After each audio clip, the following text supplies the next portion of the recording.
This is Andi Purewal for Boxing News. I'm joined by Mark Tibbs here in London. Mark, it's good to see you. How are you feeling? You got a tan on, so fresh from Fuerteventura. Got a bit of a tan and our lovely weather here as well. Yeah, good to see you, Andy. Good to see you, mate. You too, Mark. You've obviously brought the weather back with you. Here we are, your man Johnny Fisher getting ready for this rematch. How much pressure do you feel like there is on your man's shoulders, and especially at such an early stage in his career, to come out on top on Saturday night? Well, I think he's always had pressure on his shoulders since he turned professional, and that was a concern early on, as I said before, in his career.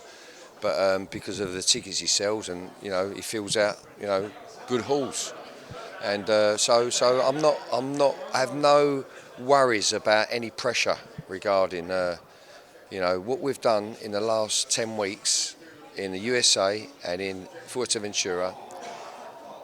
I can go into this fight with confidence.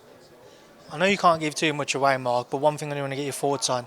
The first 3-4 rounds, Johnny was boxing brilliantly, was picking up those rounds up until he got dropped. Up on the stage there, he said that he might not be able to help himself from getting involved, letting it become a bit of a back and forth. Would you be happy or concerned if a fight went in that manner, if it was a back and forth, if that was how he was to play out on Saturday night? Well, listen, Johnny, I'm really happy with Johnny's what he's took from that fight. I can't go into detail. It's just about discipline. Yeah. Discipline. And I can't say more than that. Much more than that. How much better of a boxer will he be for the experiences from the first fight and those tough times? Tune in Saturday night and you'll see. I know you can't give too much away then, Mark, and other than discipline, what is the key? Other than discipline, what do you feel like is the key for Johnny to come out on top? The key for Johnny to come out on top is it's difficult, and it wouldn't be fair for me to say, but listen, it's going to be a cracking fight. I can assure you that, and I have every bit of confidence in Johnny Fisher will raise his hand in good fashion to elevate him on to new levels. That's all I'm going to say. Dave's mentioning a trilogy. Do you feel like a trilogy is feasible? Depends how this one goes. And how I'm seeing how this one goes. We're going to move on to other stuff. But listen, one fight at a time. That's with respect, because Dave is a cunning old fox. Just a couple I want to quickly get your thoughts on, sticking with the heavyweights. Alexander Usyk, Daniel Dubois, their rematch, Mark. What's your take on it? I'll give Daniel Dubois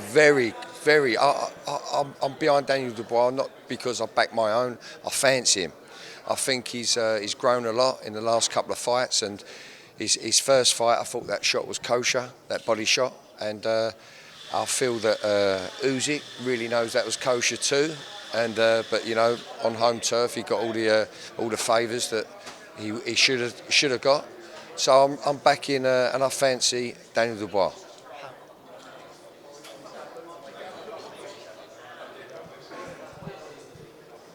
I fancy it'd be too big for him, and it'd be over the distance. And could drop him a couple of times. I just want to ask you as well, Manny Pacquiao's reported return on July 19th, the same day as Usyk-Dubois, but he's going to fight reportedly for the WBC world title held by Mario Barrios. What do you make of Manny Pacquiao returning into a world title fight after the best part of 4 or 5 years outside of professional boxing?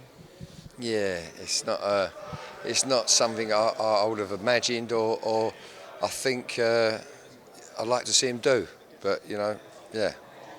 And just last one from me, Chris Eubank Jr, Benn. What did you make of their fight, Junior coming out on top? And do you want to see a rematch, Mark? Fantastic fight.